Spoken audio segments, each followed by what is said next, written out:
It is Friday, and we are working for Crusoe.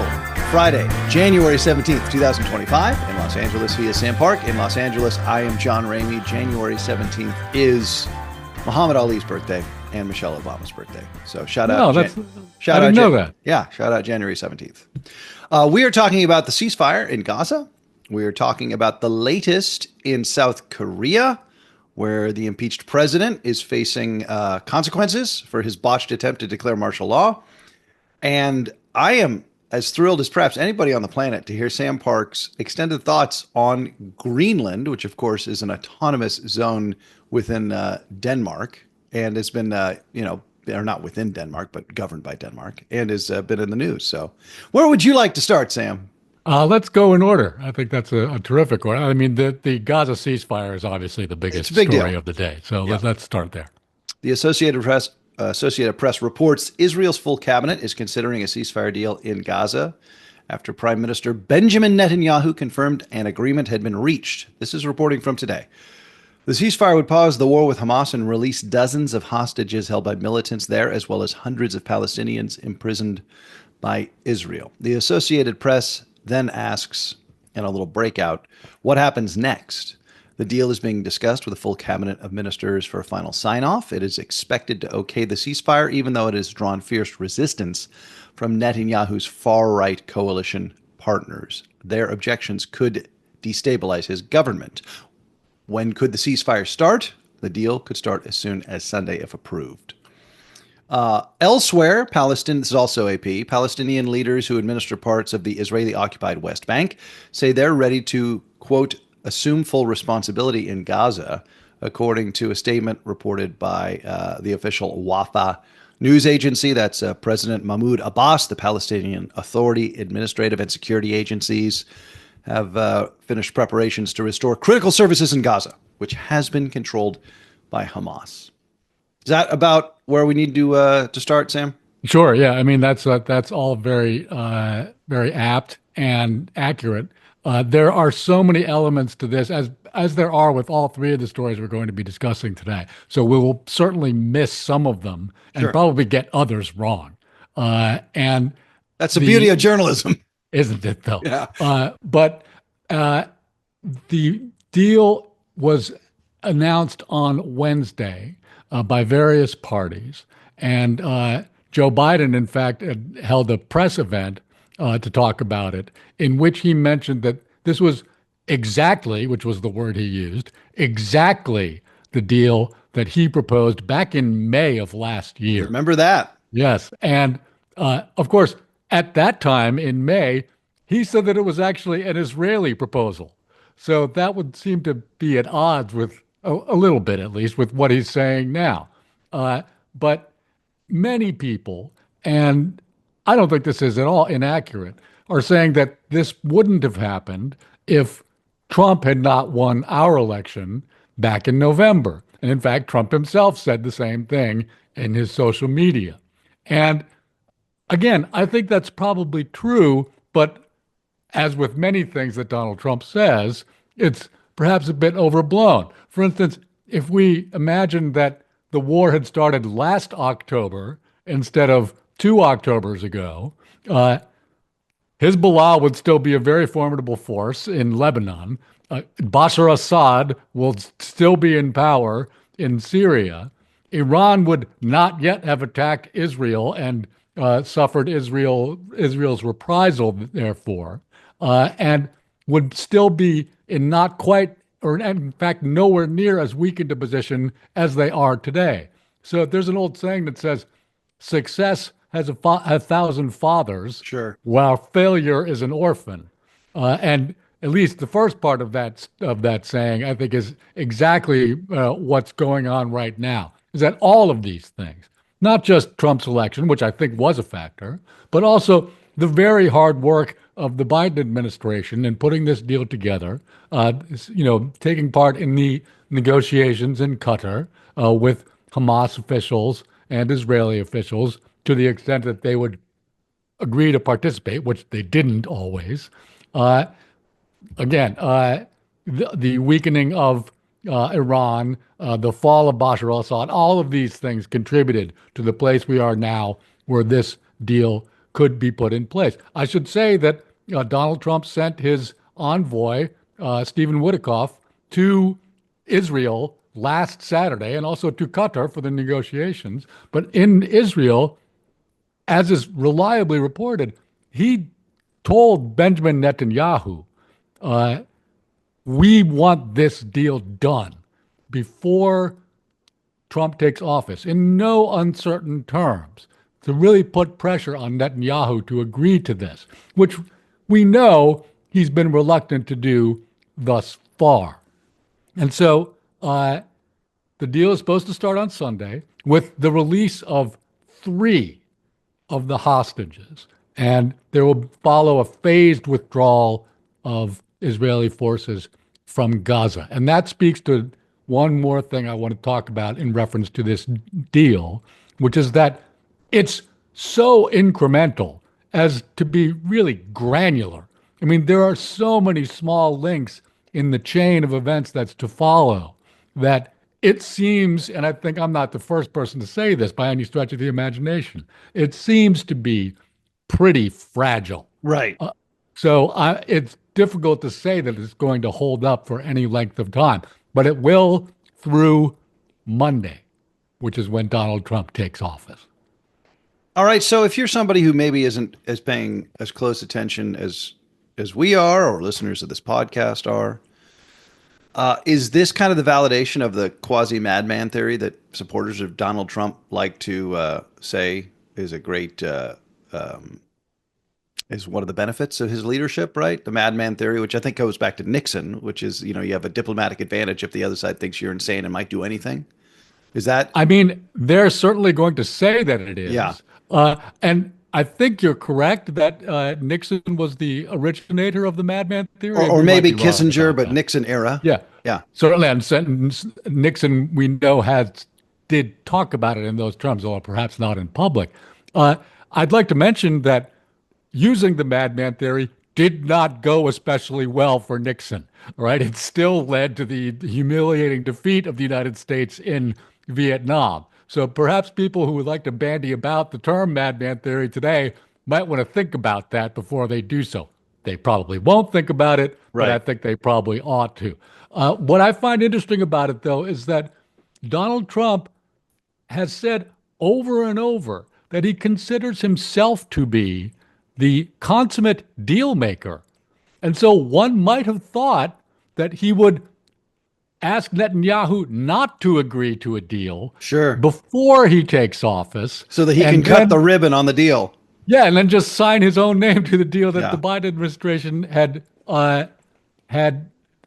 spent months working on. But he didn't do that. Now, I should say, he has many things on his plate when he takes office the following day. So, I could understand him saying, one more thing that I don't have to do is good for me. But again, he seemed willing to sacrifice his reputation as a deal maker in this one case for reasons that I think we'll explore in one of our future topics in this episode. Sure. But we'll get to that later. And to his benefit, if this deal falls apart, he could just say, it was Biden's deal. It's not my fault. Sure. And, to some degree, he'll be right about that. Look, if it works, he'll take credit and he'll get absolutely credit. And if it doesn't work, he could pin it on Biden. It's kind of it's the inverse of Afghanistan withdrawal.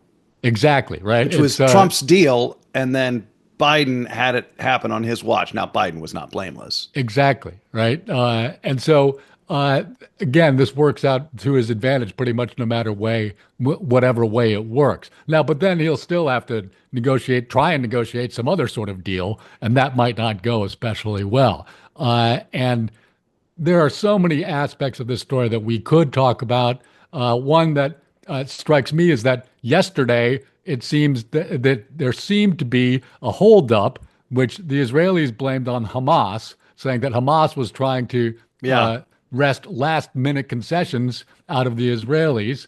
And Hamas came out and said, no, we were not trying to do that.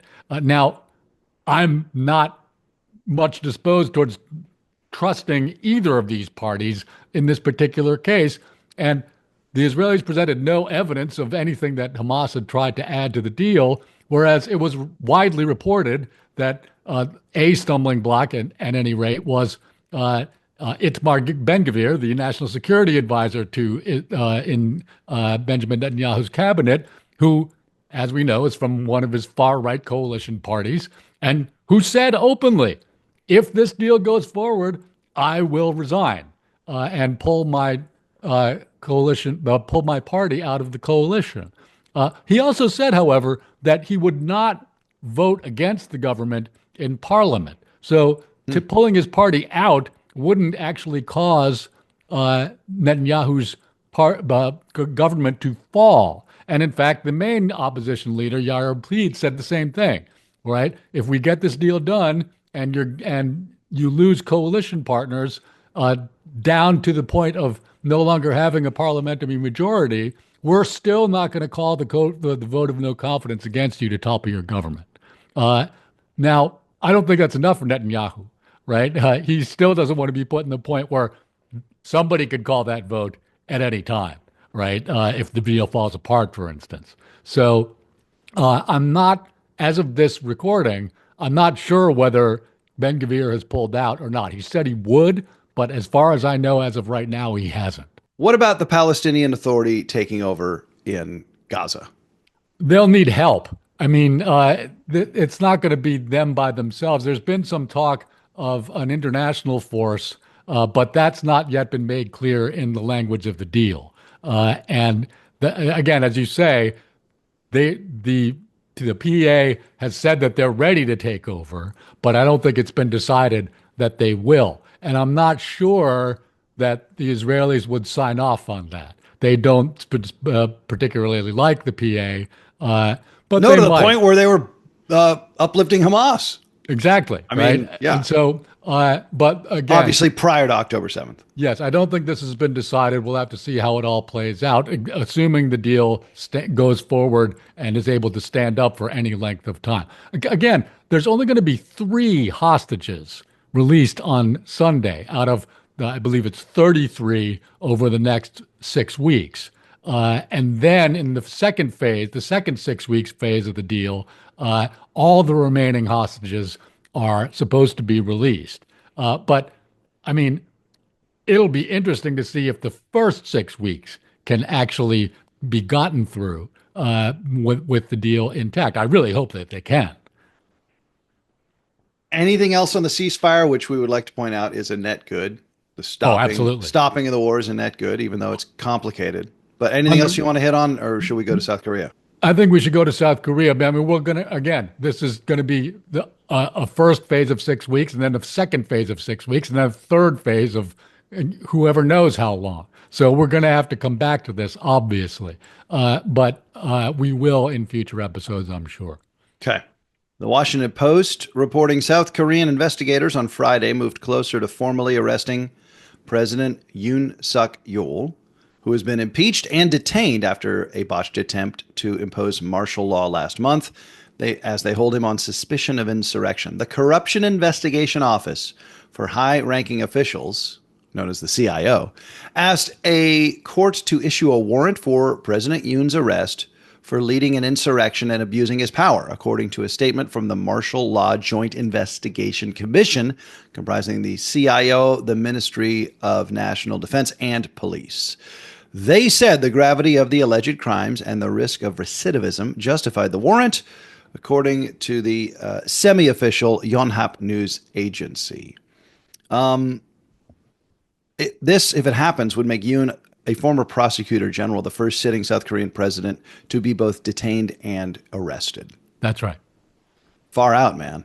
Yeah, and it's a really tricky situation. And in many ways, it's sort of laid bare the kind of unclear aspects of the South Korean constitutional system, right? For instance, we talked about the possible arrest of Yoon a couple of weeks ago. This has been going on for a long, long time. Yes, it feels like. When they first tried to arrest him, but the police that they sent were stopped by what in our country we would call the Secret Service. Sure, which makes sense.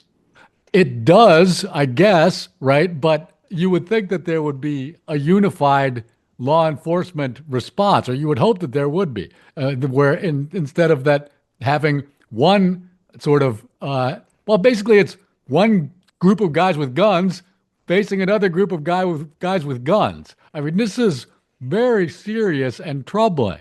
But in the end, and then after they failed to arrest him the first time, not wanting to provoke a confrontation, things actually only got worse because numerous civilian protesters, that is, we might call them counter-protesters, in favor of the president, about a couple hundred of them, I think, surrounded the presidential residence to try and prevent any future attempt to bring Yoon into custody. And were successful in doing so for a few weeks. And then finally, the other day, the CIO officers managed to scale the walls of the presidential residential compound and finally bring in the president for detention. Now, this is operating, mind you, in parallel with the impeachment proceedings that are already taking place in the Korean Constitutional Court against Yoon. So there are two tracks of this. There's the criminal investigation and arrest procedure, which is what we've just now been discussing, and the political proceeding, right? And so this is very messy. Can I ask a dumb question? Why is it so important for Yoon to be detained? That's an excellent question, actually. And like, is he going to do another martial law deal? Like, no, right? Well, I mean, honestly, a large part of the answer to that question is just partisan politics. Yeah, I mean, he's been removed, right? Well, yes, but he could be reinstated. Sure. Right. And I think that if they can, well, okay, now that's a little closer to home. Sure. Right. I see. Yeah. If the impeachment proceedings don't work, it's sort of a fail-safe, right? It's a redundancy, sure. Right? Sure. If this doesn't work, we'll try and get him this other way. But the good luck, South Korea. Well, speaking from experience. Well, but see, that's the thing. If you want to try and if you think your president has committed a crime and you want to punish him for it, sure, maybe you want to move really quickly as opposed to not so quickly, right? But the other thing about it, as we've discussed before, is that politics in South Korea are, if anything, even more partisan than they are in our country, which is difficult to imagine, right? But it's blood sport over there. And is that because the autocracy is so recent in memory? I think there's a lot of reasons for it, and I don't think that we should try and oversimplify the situation. Okay. Right? What I would say, though, that the CIO, which you discussed, right, they are a dedicated law enforcement entity that stands outside the sort of traditional law enforcement organizations. They've only been in existence for a few years, and their whole remit is to investigate political corruption. So they're like a special prosecutor with a squad of G-men. That's right. And they've investigated politicians on both sides, right? And so they also are sort of anxious to prove their worth in this case, right? Because this is what they're for, right? I mean, and so there's many issues involved here, but the electorate in South Korea is essentially split three ways, right? There's the PPP, there's the People's Power Party of the President Yoon. There's the opposition Democratic Party, and then basically in between them, there's a full third of the country that could go either way, right? And so the two poles of the system are just bitterly opposed to one another. And that's part of the reason that Yoon declared martial law to begin with, in which he accused the opposition party, or many of them anyway, of being stooges of North Korea. And I think this is, in some ways, just a standard right-wing maneuver. The enemy all across within the world. And yeah, just like you're all a bunch of communists, and therefore you're fifth column. Yeah.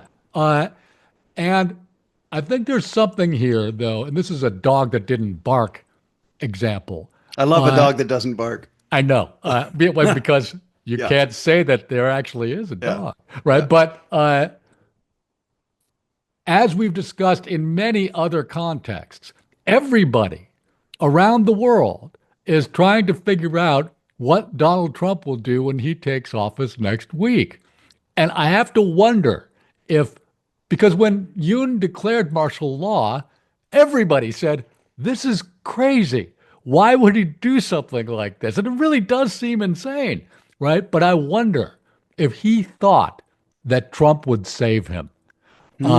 Because why would, he's got to be looking at the situation here just like everybody else, right? And just using the same sort of enemy within rhetoric might have been a way that he thought he could appeal to Trump. I think it's very interesting, mind you, in addition, that of all the places that Trump has talked about since winning the election, getting ready to be inaugurated, I have not heard him breathe one word about Korea. So if Yoon believed that he could get on Trump's good side by doing this, he miscalculated very drastically. And he should have known better, right? Because as much as Yoon himself is using this anti-communist authoritarian rhetoric, the problem that he would have is that Trump has exchanged love letters with North Korean Kim leader, Jong-un, yeah. right? Yeah. He likes Kim Jong-un, all right? And so he was exactly the wrong person to do this. Somebody else in any other country. He should have accused his enemies of being Chinese sympathizers. Yeah, or something, right? Yeah. In fact, we know that the current South Korea has been trying to help Ukraine. Maybe he could have flipped something in there about that. But of course, that's his government. So he might not have wanted to go there. But again, as with the ceasefire in Gaza, this is a situation that's going to take a while to move forward. Although, as we just mentioned, it's happening faster there than it did here. All right. The Western Seoul District Court, this is also Washington Post reporting, Western Seoul District Court is considering the application for the arrest warrant, which runs 150 pages, with a hearing set to be held Saturday, tomorrow afternoon. Now, I'm no legal expert, certainly no South Korean high government official, corruption and crime investigation expert, but 150 pages is it's not a short document. Maybe I don't know how long arrest warrants usually are. Okay, but I think if you're going to arrest the president, you need to dot every I. You want to have a pretty robust indictment that you're bringing against him. It shouldn't just be a couple of pages. So they're chewing through the 150 pages, and they're going to have a hearing tomorrow afternoon. Okay. Yes. More to come on this story, as with everything else. To Greenland? Please. Okay. The BBC reports Denmark's Prime Minister, Mette Frederiksen. Mette, I think it is. Sure. Mette Frederiksen has told Donald Trump that it is up to Greenland to decide its own future. The U.S. president-elect sparked turmoil in Copenhagen and Nuuk, which of course is Greenland's capital, last week when he signaled that the United States wanted to acquire Greenland, which is an autonomous territory of Denmark. Frederiksen had a 45-minute phone call Wednesday, and she told Trump that Denmark was prepared to increase its responsibility for security in the Arctic, because I guess Trump's whole rhetoric on this is it's important for United States national security. Yes. But we already have troops there and plenty of access, so that's confusing. And Frederiksen also reiterated the statements of Greenland Prime Minister Mute Edegede, who said that Greenland was not for sale. Greenland is not for sale, Sam. That's right. They are, however, and I believe both Egede and Frederiksen have said that they are open for business. They certainly are open for business, Sam. As you sent me in that wonderful DW segment, the ice sheets are melting, precious minerals and resources are available for extraction. It's I don't know, is it booming in Greenland? It's certainly not. Yeah. All right. They might be open for business, but as that report mentioned, which we should link to, there's no road access between the handful of towns. That was amazing. So nearly all the population of 56,000, which you could put all the population of Greenland in Dodger Stadium, They're all on the south, mostly on the south and west coast, and there's no infrastructure connecting the various hamlets. That's right. You have to fly or go by sea. You Yes. can't just, there's no paved road. That's right. That would be like if you had to, if you wanted to go from Dana Point to Los Angeles and there was no road straight through. I mean, That's right.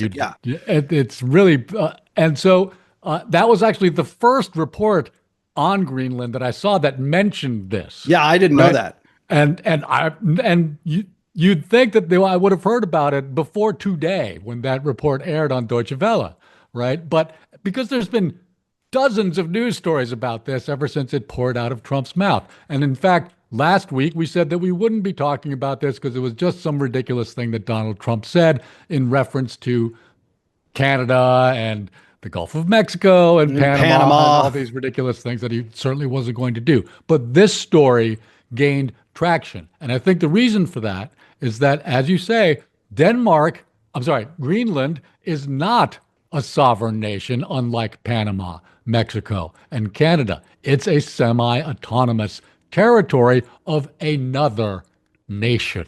Right, like Scotland or something. That's right. And like Scotland, they have an independence movement, which has been gathering force over a number of years. And also, I was unaware of that till reading the DW report, watching the DW report. And so there's a number of factors involved here. If Greenland becomes independent, then what happens?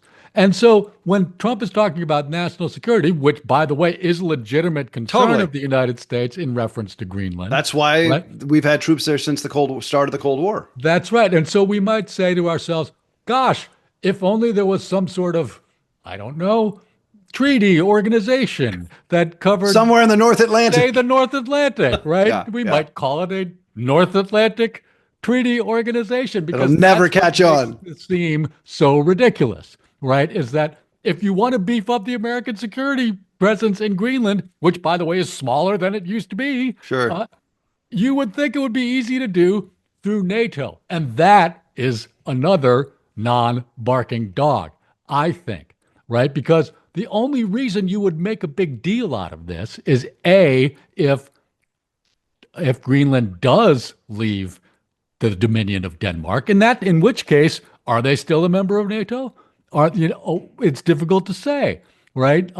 If they're going to do that, then maybe there's something to be talked about here.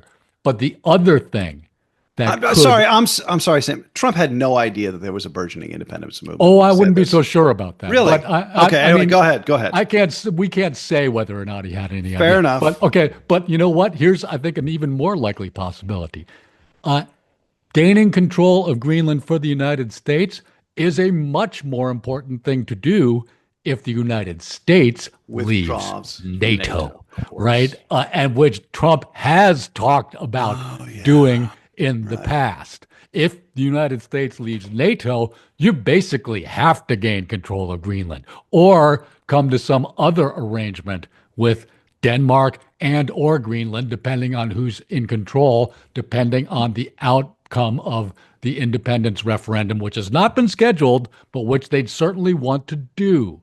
And that, I think, is where the rubber meets the road here. And that's the one terrifying thing about Trump that we'd kind of avoided here in the interregnum. He had not been prattling on about how he wanted to get out of NATO, which is probably the thing I fear the most about Trump's foreign policy decision making. Right, but it's the way that this whole issue, not just Greenland, by the way, but everything else he talked about in that same press. Oh yeah, Panama. You're right. If we look at Panama, Canada, the Gulf of Mexico, and Greenland, what do all these places have in common? They're all four, that is, in the northern hemisphere. Yeah, Monroe Doctrine stuff. The western hemisphere. Right? They're what we might call the northwestern quadrant of the globe.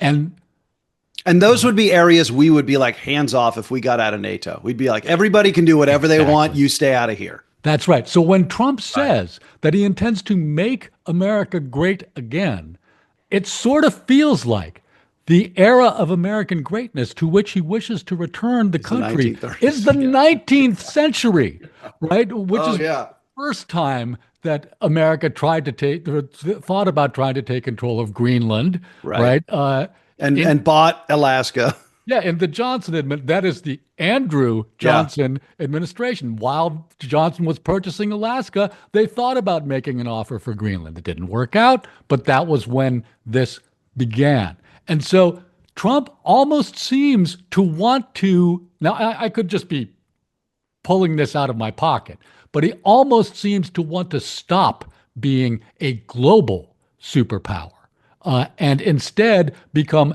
a regional super duper power, to Yeah. become more powerful in the northwestern quadrant of the globe and leave all the rest alone. Right now, that might sound ridiculous, but it would make every single other thing he says make sense. It would be very much in the old time America first Sure. Yeah. way of thinking about things. And that I'm not saying that's what's happening here, but I'm saying it's a possibility that we cannot afford to discount because it could actually be where he's at with this.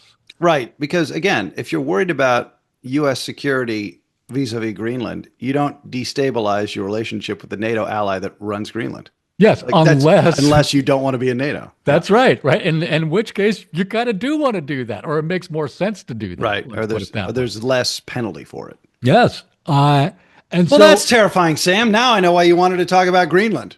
Well, yeah, because this occurred to me, and I wasn't hearing anybody else say it. Now, again, I think this is the outer limit of the possibilities here. I'm not saying this is going to happen, but I just sort of wish that somebody had thought this all the way through, because it's not the most ridiculous thing in the world. It actually fits with everything that Trump says about foreign policy, right? It's almost like let China have Asia, let Russia have Europe, and let whoever, I don't care, have Latin America and Africa, and we'll just take what's close to us and take all of it. Okay. Well, that'll be a nice thing to think about for the next week. Well, yes. And speaking of next week, Trump will actually take office next week. And then we're going to find out exactly what he intends to do in the near term. He will announce a flurry of policy proposals, and I think quite a few of them are going to touch on the areas of discussion that we cover here on Working for Crusoe. And we don't know yet which of those are going to be announced, so we're going to have to figure it out starting on Monday. The good news is that we'll have from Monday through the end of the week to try and decide what we're going to discuss next week. So that's a long sort of roundabout way of saying that we don't know specifically what we're going to discuss next week, but it will pretty much all be stuff that Trump proposes immediately upon becoming inaugurated on Monday. You know what Donald Rumsfeld would say those are? Those are known unknowns. unknowns. That's right. I had to think about that for a second. Yeah. Well, I'm glad you brought up Rumsfeld because every opportunity I get. Yeah, it's always fun. I mean, but great American public servant. Some of Trump's advisors, unattributed, mind you, have said that we should expect shock and awe from the both of them.